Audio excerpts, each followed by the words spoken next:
So welcome everyone to the panel. I hope you enjoy, and I'm here if I could help for a Q&A. If not, I think you can do it as well. Hello, hello. Hi everyone, and thank you for being here with us today. I'm going to host the panel. We already got the names out, and in this panel we want to talk about, of course, the current state of the industry, what has happened, and we've seen these massive layoffs, and the industry is shaping. So we thought that it's going to be important to bring this aspect and talk about what the companies can do, and you as a talent, what you can do to understand maybe how the companies viewing the business and what's kind of happening. And before we get started, we'll start with a round of introduction. So I'm Oleg. I'll start first. I will host the panel, but I'm a founder and CEO of Games Factory Talents. It's a talent attraction agency based in Finland, and I started this company over 6 years ago, and basically we match talent with the job opportunities in the industry. We've been working with probably 40 plus companies in Europe, so hired a lot of people for different companies in Finland and Europe, and so I will be looking from the talent perspective how it's happening. But let's go on with the introductions. Hi. So, wow, my mic is aggressive. I'm Joni. I'm the CEO and founder of Dreamloop Games. Also quite active in the field of games in Finland in general, the current chairperson of the Finnish Developers Association. And yeah, my background comes from programming, and when it comes to hires, Dreamloop Games is like 30-something people studio, and we've always been focusing a lot on, especially on the retaining our developers that we have hired.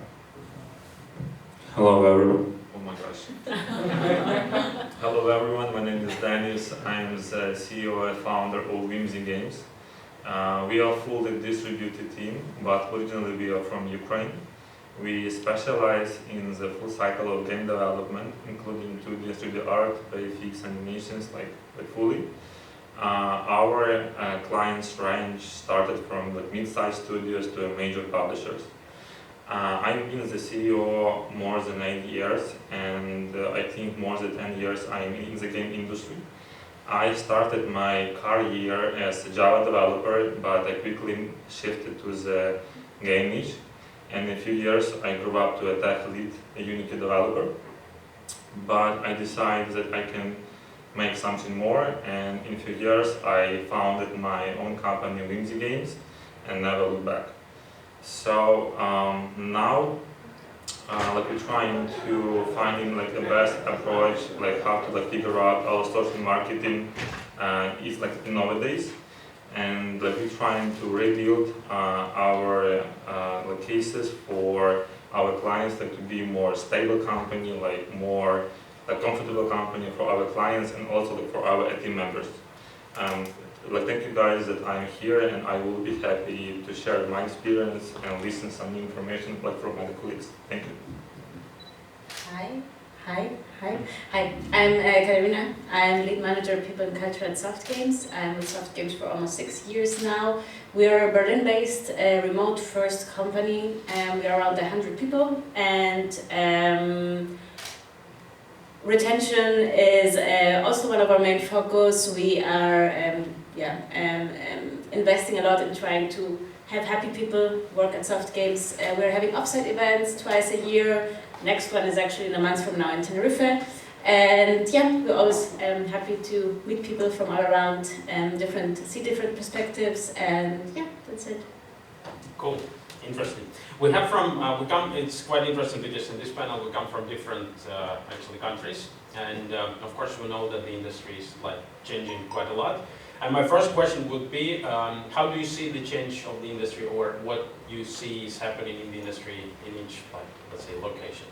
Maybe how do you see your name in Finland, at least? Yeah, I would say in Finland, the situation is shifting quite a lot.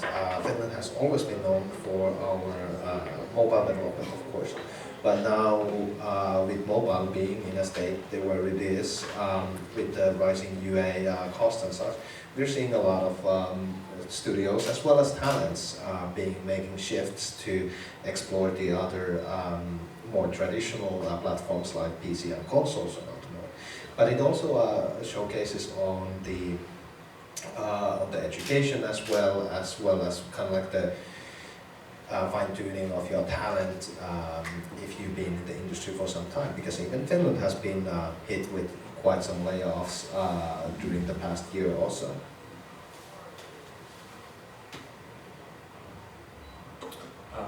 Can you please like to repeat the one question? What is the state of the industry? How do you see it yourself? Yeah, like from my perspective now, our social like market is quite a tough time because as we see like the economics, global economics is going down, and it's like depend on this like the our like service niche is going down too. So it's like really like dependent link. So like for example, if you take like a few years ago, like when the money is like running as we want, like to get a client for 300k or 500k, it was so easy, but now it's too like complicated. So like now to get a client for 100k for 6 months, like for a team, like 10% is quite like difficult. And if you win this client, you are lucky.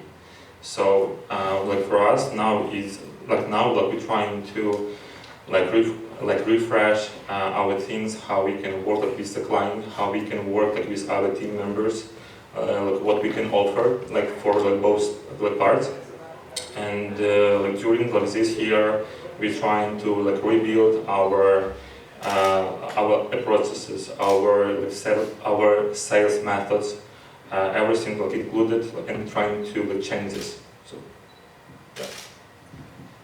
I would say that for us it's the same, although I guess we're competing on a worldwide market. The competition is quite intense, but still, I mean, when it comes to talent, since we're a remote-first company, we're quite privileged, and we have, we have seen our people, let's say, we have seen that more and more people are applying for our job applications. Remote first is a great thing that offers great flexibility everywhere. So we are in a stable position right now. We do see that the market is getting like the job market is getting tougher and tougher, and at the same time, we are hiring, and it's it makes sense. Cool.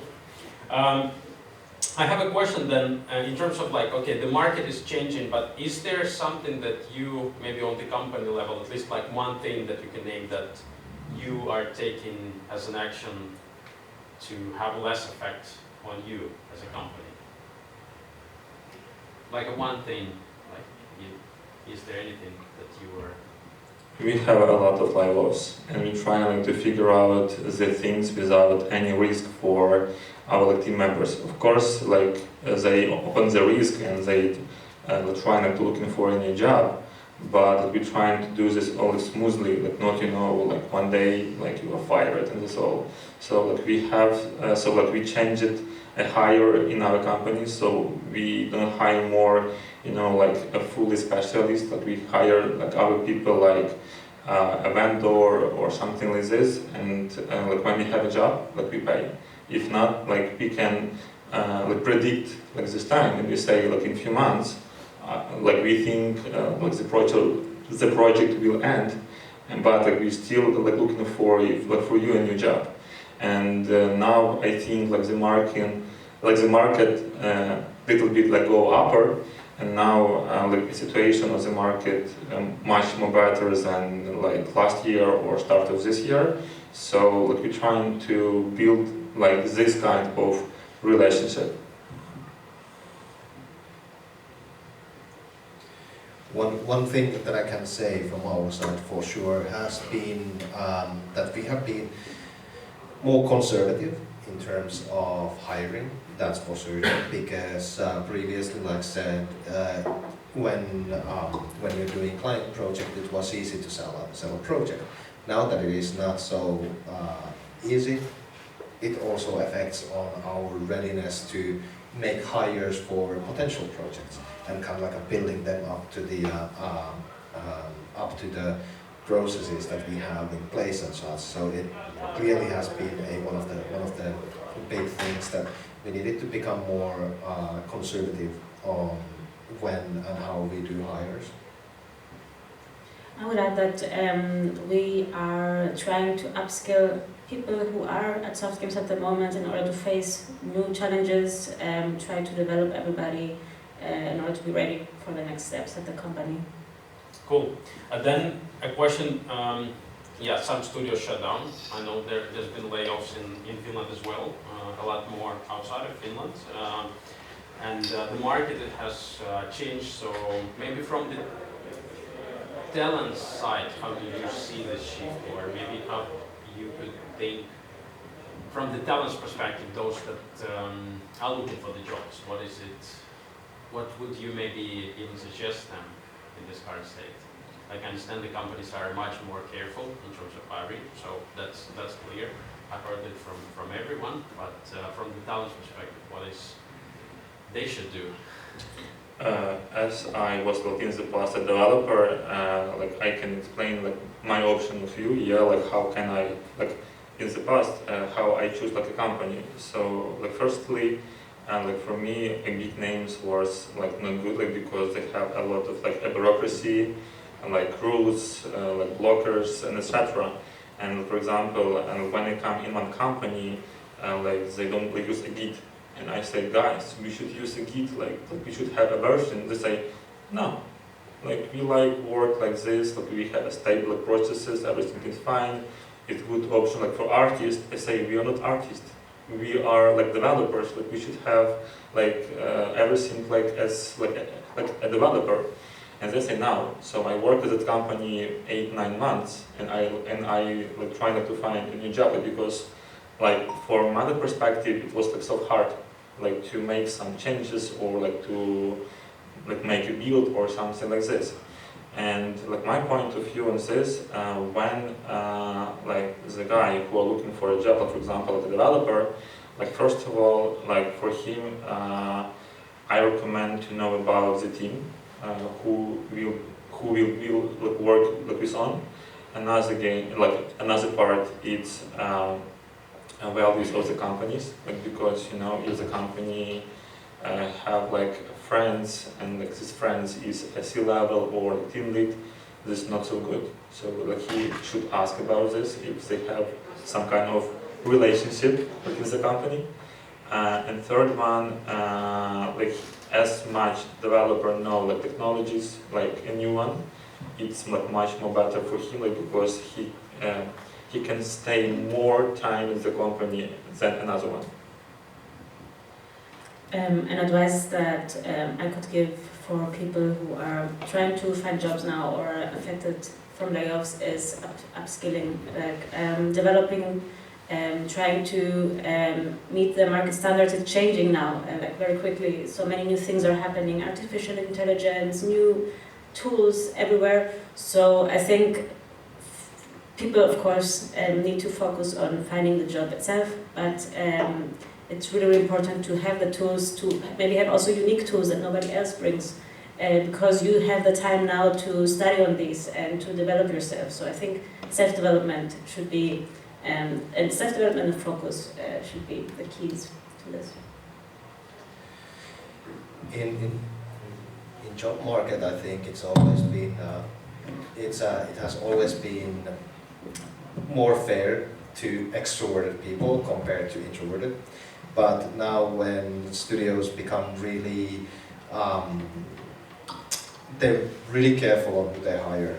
So they will be asking questions. And when someone can tell, like, yes, this person is a good hire, they will be trusting that when otherwise they're feeling a little bit untrustworthy for the situation currently. So when someone tells like, hey, yeah, the person who applied is a trustworthy person, they're really good, I worked 2 projects with them, yada yada, that helps you more often as much as your own CV, to have someone that hiring studio knows.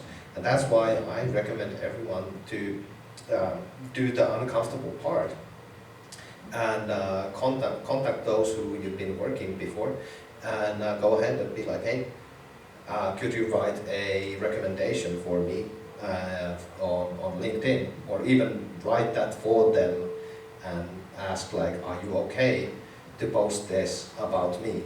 Because everyone knows everyone in the in this industry, and if you're able to get the hiring person to know someone you worked with, ask them, are you good team player, or do you deliver on time, and so forth, and they say yes. That's already a lot more trust than what you can as a not someone who knows the interviewee able to garner at any point. Yeah, from my side as a recruiter, totally can vouch for recommendations, and recommendations are there on LinkedIn, so it's very easy. Actually, you can automate it. You can go check, and I recommend also people to send a message to the person personally and say, hey, Oleg, we work with you in this company, can you recommend me, things like that. It also, even on your LinkedIn, it has trust. We as recruiters do use it like a lot. I also can complement the part study, because I feel, I tell you from my side as a recruiter, that I said that half a year ago in one of the interviews actually at the conference, and I can say that the trend is there. So there are more skills. Companies are looking for people who can use AI more and more. I see this in the job descriptions. I myself, every time I start working for a company and hire somebody for them, I write the job descriptions myself, always after the discussion with them, and I see this more and more. So actually AI tools, like if you're an artist, definitely go explore. I think Midjourney is becoming that skilled word also in, like, if you're an artist, and if you're a developer, it's GitHub Copilot. Seems that I start to see this more and more coming in the job descriptions or in the discussions or job descriptions that I do. So 100%, I think it's a new reality, and it's not gonna go away. So I think more and more people with skills in AI will be like more and more in demand. And another thing I wanted to say also, because people come to me, I get a lot of messages on LinkedIn that, hey, I'm looking for a job.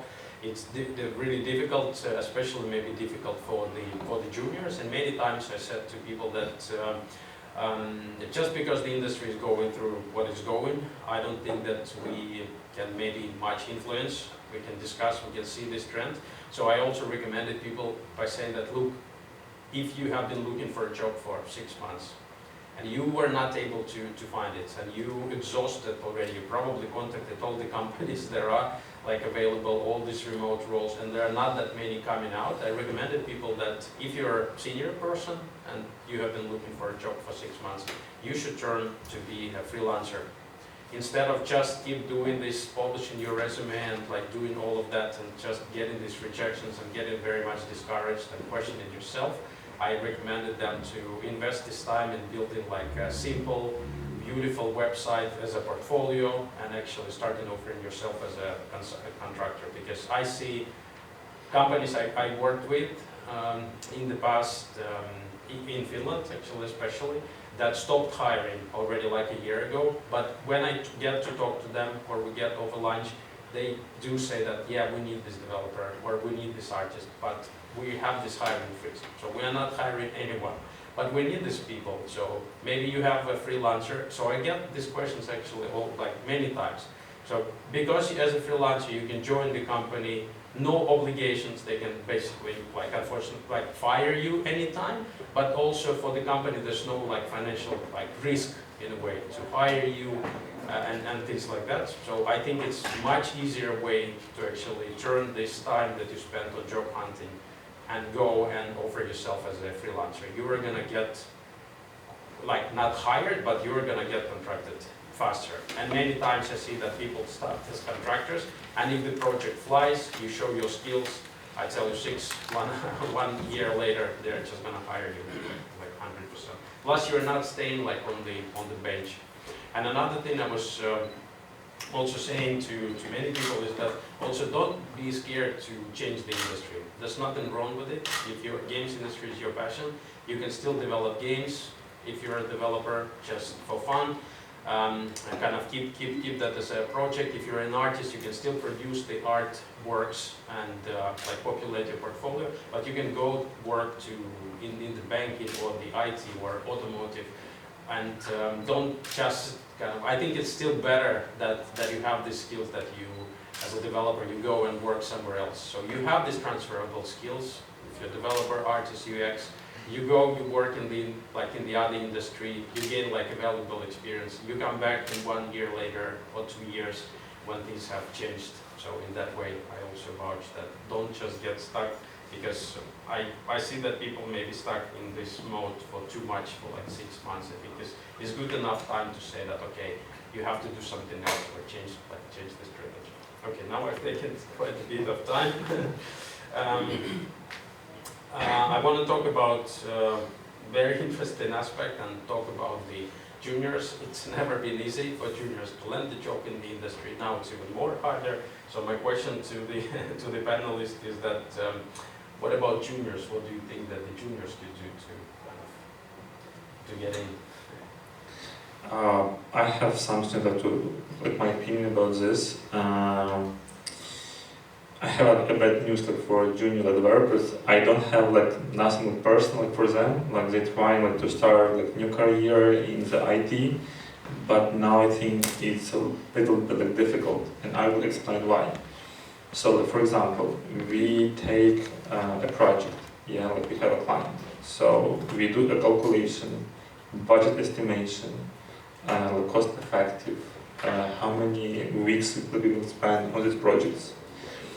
And when we do the estimation, we expect that developer, for example, a developer who will do, or a team of developers who will do this project, they will be fully automatically. So we don't need to explain them how to build the architecture, or how to do this feature, or how to push a code to a GitHub. Yeah, and bless you. When we have this project, we sign a contract and we have a deadline and budget. And in the final stage, when we send our game to our client, he expects this game would be stable, with low level of the bugs and etc. And when we hire a junior specialist, what we have? 99% we will lose the timelines. Why? Because another guys from this team will teach him how to do a good structure, how to fix an issue, how to write a code, and blah blah blah. And we will spend more time than we expected. So as a company, we lose money, and we lose. And in the end, when we, for example, take few juniors, yeah. We finish this project, 99% we will lose at deadlines, we will lose the money, and in the end we will have, I think, not good conversation with our client. So for us, it's really huge risks. So my recommendation for junior specialist, a developer, you can go for any marketplace like Upwork, trying to find a simple projects, trying to build a lot of new projects in this platform, and in half of the year, in 1 year, you can offer, guys, I'm a middle guy, I do a few projects, here is my example. And as our company, first of all, we check the soft skills, and then after hard skills. So for us, it's crucially important to have soft skills. And soft skills, you can teach in half of the year. You should spend whole your life, to be more suitable person. You should find how to find a vibe with your team, like with your colleagues, like to be more like suitable person. But hard skills, like you can teach in half of the year. So like you just like take a book, do a project, and finish like your education. So yeah, and as I mentioned, like in half of the year, like you can get a middle position and like do your job. And but in our company, like we're trying to hire a junior specialist, like a marketing, like HR, like something like that type of work that we don't have a risk. So like we can figure out these risks by our management. So yeah. For us, I mean, what we usually do is that we offer internships. We offer internships in Berlin. I mean, and I mean we're remote, but and then usually we also hire the people after the internship. So I think that's for us a good step to get as a junior at the company. We offer internship usually for game design, level design, and QA. And it works quite well. I think that also interns are quite the spirit boosters for a team, bring some fresh energy into the teams and helping out on different aspects, getting to know the games, the structure, everything. It works quite well, and usually like when we're super happy with the intern, we also hire them afterward in a junior position and they stay longer with us. I think at the moment we have 3 or 4 people who have gone through this stages. Yeah, I agree. I second that idea of doing some sort of a freelance work as a junior, because it will create again that situation where you have already some experience, for example, working for a client, which you usually don't get while you're at school or something like that.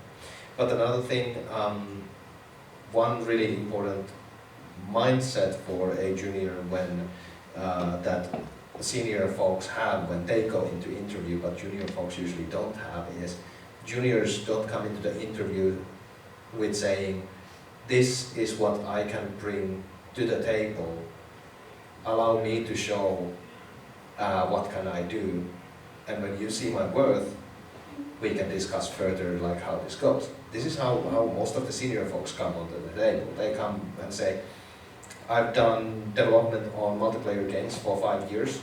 I know the ins and outs of cross-platform multiplayer development. Add me to the team and you don't need to worry about this. Of course, it's a little bit different when you can come and talk about your experiences, but all of the juniors have some experiences as well. They're just need to be worded differently, and they come from the place of passion and from their specialities. And I think that's one of the problems that juniors don't do, is that they don't think what they can bring to the table. They just want the job to learn and grow. But they, at that stage, how can they differentiate themselves from the other juniors? And how can they differentiate themselves from AI? Especially now that a lot of like concept work and stuff like that on art, artists are, for example, moving to Midjourney. Yeah, that's excellent points. Can I still have a question for Katerina? Then I'm interested to know if you do this internships, but you're like a remote company. It's I've seen this fail in like many times. To be blunt, with some of our clients and some of the interns that we did in the company. So when it's intern and remote, like for us, it's been failure. So yes, what we do is that we do not offer internships for less than 6 months. So 6 months, because it's not going to work if it's for 3 weeks or 4 weeks, of course, because people have to learn and they have to be on many meetings with other people and understand, discuss. So it's not worth for the team to invest their time if it's just for a couple of weeks. So what we do is that we have a six months internships where people actually get onboarded, like every other employee who's joining the company, learn the job, and so that they also can contribute while they're at SOFTGAMES. And even remotely. Of course. Yeah. I think is the key. It's like your processes. and like your control of this guy. I think like is the key on remote. So like when you do your job offline, it's easier like, because like you see these people in the office and it's easy like to manage them. But if you are fully distributed as I understand like their point. Like, so your processes they should be like 100, like definitely good, and you should have a person who will daily like for on controlling this persons.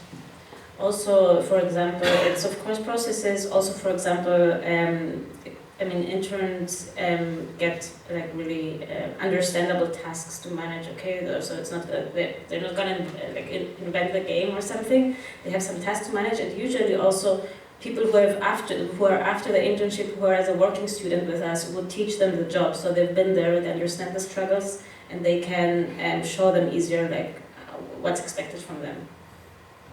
Cool. Quite interesting. All right. I hope it's enough for talent attraction part and what to do.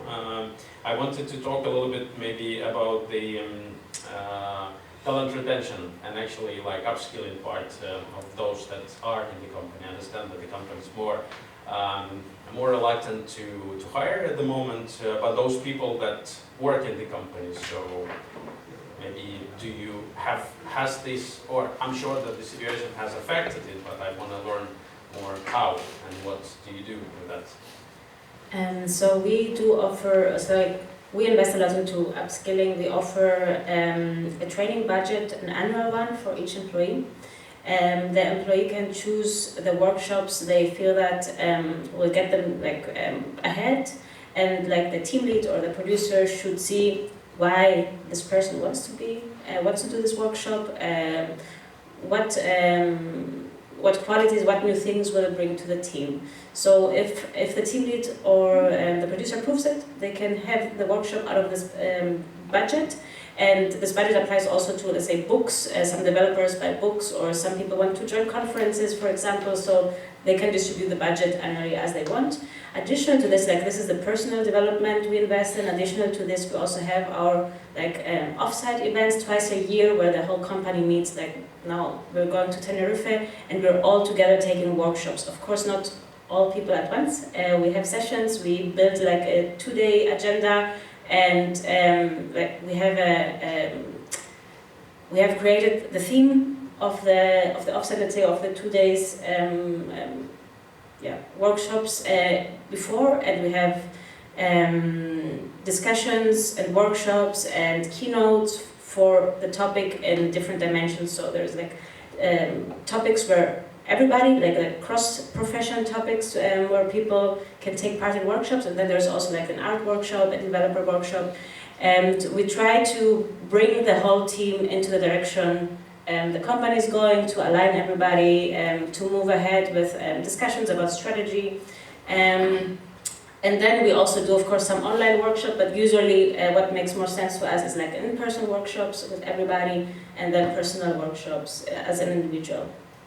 And you have like the development plans, like a personal development plans for employees? We do have, yes, but like not me in HR. This is something that the team leads do with their people. Yeah. Yeah. So if we get back like on 2 years ago in Ukraine, the competitiveness about like companies was so high. So if you wanted to hire a developer or artist or PM or like somebody else, you should have a lot of like benefits, like from HR part, from the dev part, and etc. And we did a lot of things, like new MacBooks, like new places, like a merge. So like everything included, like it was like so good. Now the situation little bit changed, because as I mentioned before, market is going down and we don't have a lot of capacity like to spend a lot of money on our team members. But like what we do, so as like Katrina said, it's a PDP, like personal development plan. So when we have a new team member on board, like my CTO and HR say like develop for this current person in like Confluence a full page about what she like what he should learn like till this year, like to have a raise. So like for everybody, like they have like a checkpoint, like to get more salary or to get like new position.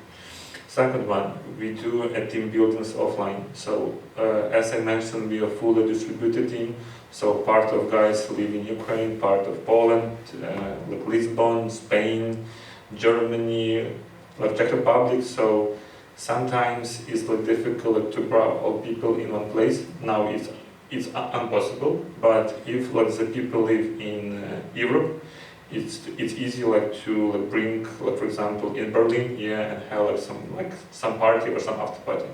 In Ukraine, like my HR guys live there, so they can grab the people, like for example in Kiev, and they can celebrate like a new project or finish like one of release. It's easy for us.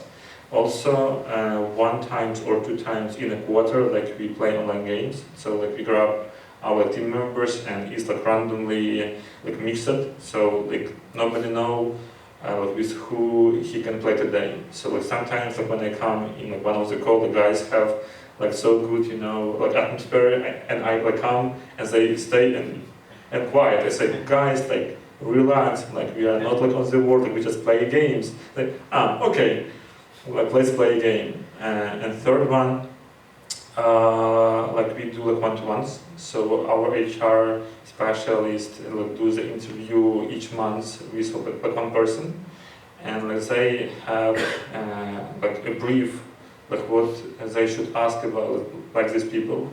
And for example, if like my HR have like one-to-one with one developer, and she understands that he like feel bad or something goes bad, like first of all, like she sent a message for head like delivery and for me, like because I'm the owner of HR in our company, and we understand or trying to understand like what we can do like with this person. Like he wanted to go like on vacation, or he like trying to work on this project, or his PM are so like brutal for him, and we're trying to, you know, like to make all of this like more like smoothly.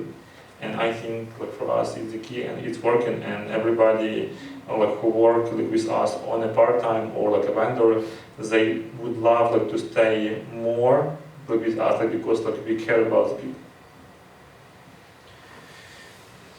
Well, my answer is going to be a little bit long, so bear with me.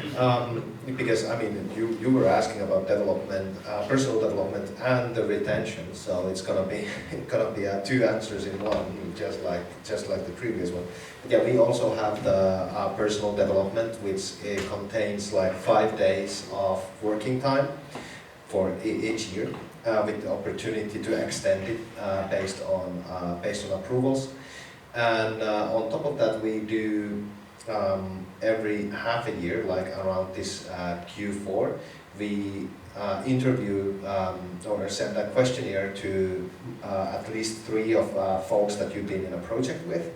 They will give their feedback. Then one of your producers, who's been kind of like a supervisor, will take that feedback, take his or her feedback, and talks to you then on Q1 about feedback. Because in Q2, it's time to plan your personal development. So it's not only about what you think, what your producer thinks, but it's also based on the feedback of what your peers think as well. And we cycle this through every year. Then during Q1, you decide what you're going to be doing over the next year. You improve on that. You get 5 working days paid to do that. Also courses and so forth. And then again, the feedback section comes like when you get to hear back from your peers and from your supervisors, like how you've been improving. And besides that, of course, then for the retention, so we're in a very good position, lucky position, grateful position, I would say, that we have had over the 6 years, we have had 6 people quitting, out of which 5 people came back. So over the time, over 10 years, we have like 30 people now. Over 10 years, we have 1 person quit, basically, if we take out the boomerang rate. And I believe that is because our team at HR and our leadership team is focusing on listening to our employees, like you, we have the one-on-ones with HR and each developer every month once. On top of that, we give opportunity twice a month to give anonymously your feedback on your work satisfaction, like how satisfied you are to work for the company right now. What is the thing that you know makes you most satisfied? What is the thing that makes you least like most dissatisfied? And then we are able to every 2 weeks we're able to see like, hey, now we're seeing that we had a new project starting and we had 2 people anonymously putting in, informing like, hey, there's a lot of confusion going on. And we're like, okay, clearly our like onboarding or the starting of a new project has not gone great because there's been some confusion, and we can start to look into these issues. But also because the industry has been having its problems for since like maybe 2 years, and while you cannot really run and keep on raising salaries for everyone in a speed that might be unsustainable in a moment where the next proverbial shit hits the fan, we've been focusing a lot on providing other ways of benefiting our team members. Like for example, taking care of their health. We have very excessive healthcare plan. We have a very excessive insurance plan, including accidents on your free time, during sports, during travel, as well as we have like we want to make sure that everyone are eating well, so we pay for they have a lunch benefit. We want them to still find ways to relax over their free time, so we have a cultural and sport benefit. And then we also added this year a wellness benefit, which allows you to get massages and dentists and stuff like that. And of course, we're mostly based in Tampere, so we have people coming to the office, so we want to also give a benefit for that. So we either give a benefit to a parking spot if you have your own car, or a bus benefit, or if you want to be sporty, we'll get you an electric bike that you can take then with you after 2 years. And on top of that, one thing, when especially stuff started to happen like COVID, and after that a war, we still in Finland, so we have a big neighbor that is causing troubles in the past 3 years. So we wanted to bring also therapy for all of our employees, so they have free therapy as an insurance from our side with no backup checks or anything like that. So that's my long monologue, but yeah, we've been we want to focus on both of our personal development as well as our benefit system. I would like to add, because I think I only covered the development aspect in the conversation. When it comes to retention, we are really trying our best to have people that are happy at SOFTGAMES, and we're also trying different ways, offering different benefits, and we do also have monthly check-ins with me, the company. And we have different, I think this all comes back to feedback. We have set up different feedback structures, because we're a lot of people, we have feedback talks in sessions in every profession. We have anonymous surveys, we have non-anonymous surveys, we have really a lot of things that we try to incorporate feedback, we try to listen to feedback and act upon this. So I think this is the most immediate way to make sure that people are happy at the company. Accept the feedback part. What we also do is offering some benefit, but I guess the biggest benefit that we offer is that we're remote first. So everybody can work from their homes, from their hometowns, wherever they want. We offer flexibility also and great work-life balance. And you don't have to stick to a certain time frame, and somebody what you have to do is actually to be responsible for yourself, to be on your meetings with your other team members and find ways to make it work for everybody. So our remote first policy and our flexibility, I think, is the biggest benefit, and that's why also, that's also one of the reasons people are staying with us. We have last year I think we had a retention record, and I think that's also what's playing. companies are getting people back to the office. We heard the news like 3 days ago in France and so on. So for us, I mean, for us it's a good thing. People are leaving companies that are now suddenly saying, hey people, now you have to, after 3 years, now you have to come back to the office when somebody has settled in their hometown, has their family, their children there, and then suddenly the company needs you to go work from another place. So of course this always works out in our favor because we have many people wanting to join SOFTGAMES also because of this benefit. I wanna add one thing, because there's been one benefit that I have not been able to ever realize, but I want to say it out to the world so someone might figure out how to do it, because it would be a great service at least. I would want to give a benefit to our developers to have this kind of how would I say, a butler system where you would have a budget that you could use to get, for example, a babysitter or someone to, do your spring cleaning or stuff like that, so you can, on your free time, recover and come back to the work next day in a very, very good mood and energy. So just throwing this out there, if someone is, looking for a new kind of service, I'm very interested as a customer. You wanted to add something to this? Like everybody told like a lot of good things. Like let's just say we have few tips. Like one of them, in the end of each month, we have a short Friday. So we don't work 8 hours or more. We work just 4 hours, and it's really refresh a guy when they work all month, and last Friday. It's you have half of the day free. Also, we do the one-to-ones. We don't do the same as Yoni. He have a lot of good stuff massages and blah blah blah. It's so cool. Unfortunately, as we are fully remote, for us it's impossible to do it now.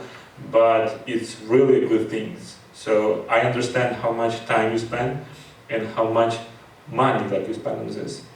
And so, it's so cool, yeah.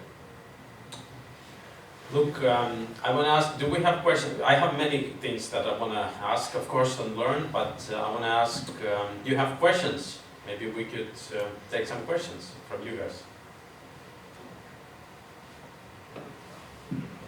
Yes. So earlier you mentioned AI tools for the creation process, like Copilot or Midjourney. But in the recruitment process, do you also use AI tools, for example, to check resumes? I say use it. As a recruiter, I say 100%. Of course, you're not going to get the job if you don't have the skills, right? Typically, the process would go with any company that there will be a test assignment, right, or a tech interview, something like that.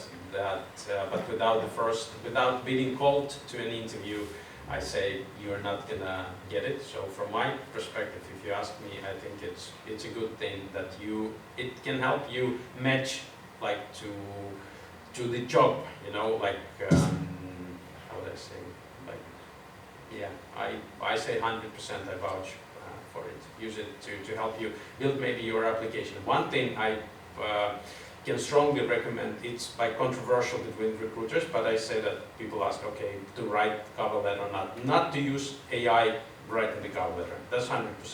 Cover letter, and also don't use, if you apply to any jobs, don't use the same cover letter. Cover letter I would use and read myself when people apply for the job, and in the cover letter right there why you think you are a great fit for that role, what you can do for that role. For this one, I wouldn't recommend. I think this is authenticity is a great way. You can say that, look, I am a developer, I've been developing multiplayer games, I see that this job description is about multiplayer, something like that, so I can do this. This is why I'm good fit for that role. But for the CV part, I polish the CV so that it kind of matches the resume. Matches the job description. I say that absolutely. From a higher point of view, I don't think most of the studios use AI to go through applications, but I do know that bigger studios are starting to do that. But we're talking really big ones like Ubisoft, EA, and such. They're starting to do this to shortlist. and to save on basically on recruitment like costs, so that they are able to create a artificial system that can tell you like, yeah, you should consider these and you should not consider these. Big ones are going to be doing, but at least I think any of us, even a 100-person studio is still too small for that one. And I mean, we get 400, 500 applications a year. That's still manageable, so that we can take a look at them and use our own intuition. I agree. Like, we don't use it in the recruitment process, AI, at least not yet. But I totally agree also about the cover letter. Especially in the last year, we've seen so many cover letters that are actually identical. Like, people don't think about what they're sending. I don't know. You see exactly the same points. It's so yeah. If you want to be different from everybody applying, just spend 10 minutes, or I don't know how much you need to write something that speaks for you, and not something generic that ChatGPT has produced. Yeah. Oh, to that one, I really need to latch on, because just last week we had a case where we were looking for a freelancer to help us with social media marketing. So our head of comms sent out this and had a couple of questions that you needed to answer for your application, and it was like, how do you make a trending TikTok content? And we were honest to God, we were laughing because we got 112 applications with the same answer from ChatGPT. And it's good to understand that your competition, when you're applying for work, your competition will have ChatGPT answers.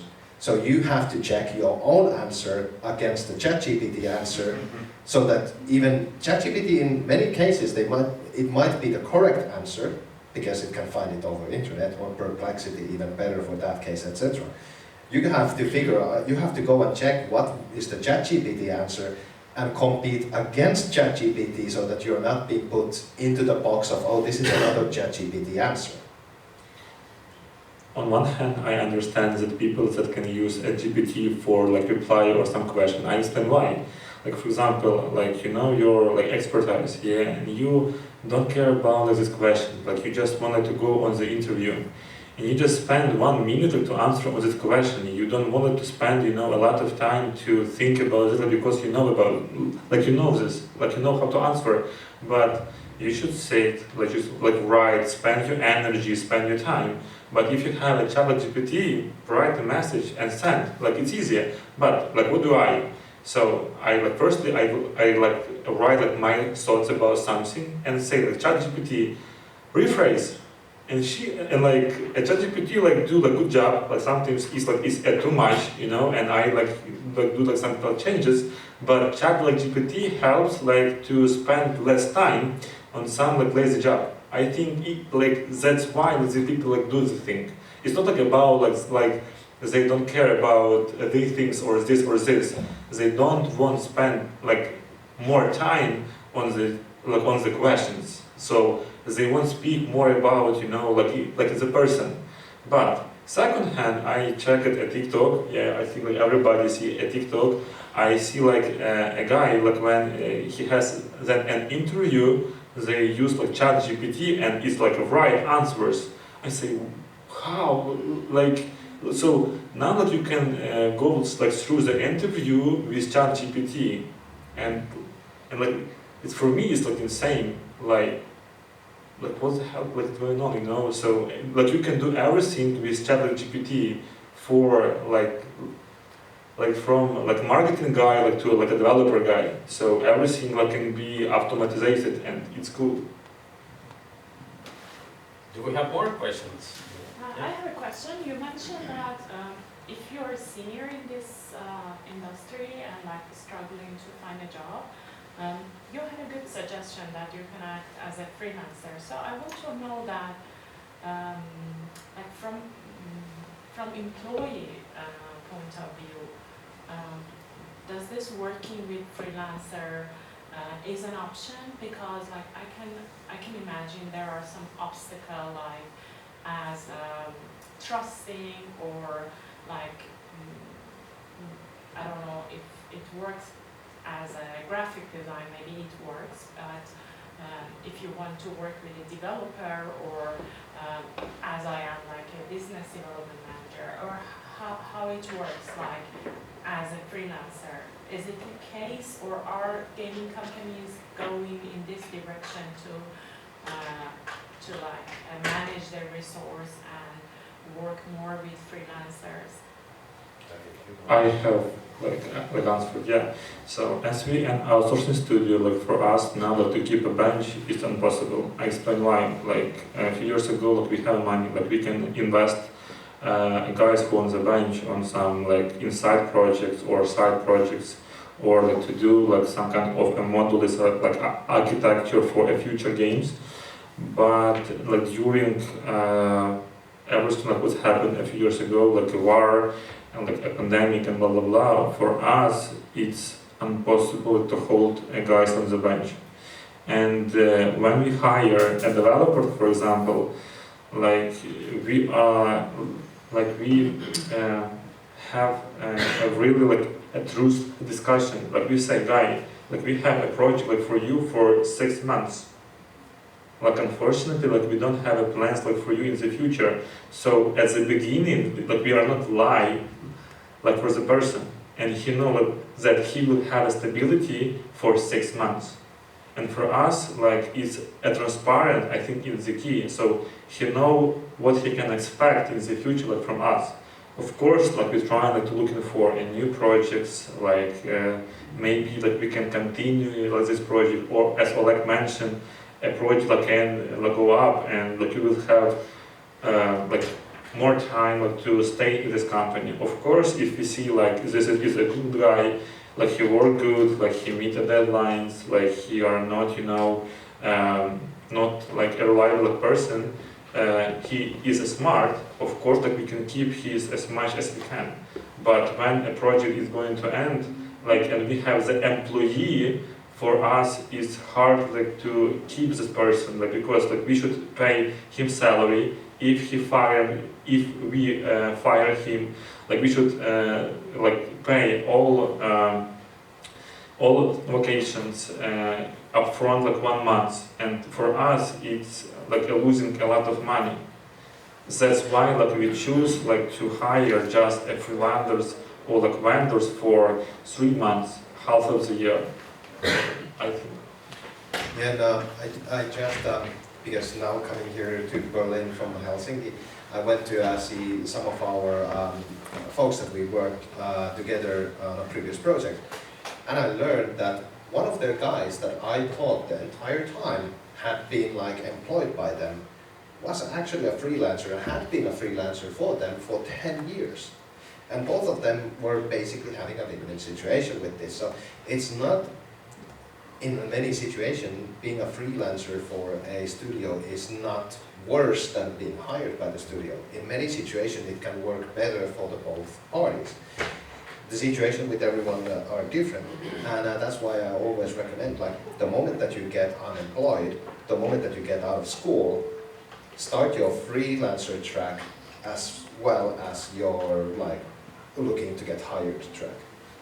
And I think we're gonna go, but you said the business developer, right? Yeah. Actually, I have a client, actually 2 that I help in the past with a little bit different structure, setting up the company. He left Ukraine because of the war, brought the family. And you know what, actually, I think that for business developers it's even easier, because you don't have to be working only for one company. Yeah. You can take 2 or 3, you know, go to the conferences. That's actually his business, and he's been doing this for, like, I understood, like 15 years. He's got 1 company in the IT, has got 2 companies in games industry, and I don't know how he do it. I don't see his processes, but he's very successful in what he does as a business developer. Yeah. Actually. So he's not tied up to one company like real case. Thank you. I think we're running out of time. Yeah. Right? Thank you so much, guys. Thank If you you. want any questions or something like that, feel free to pin us.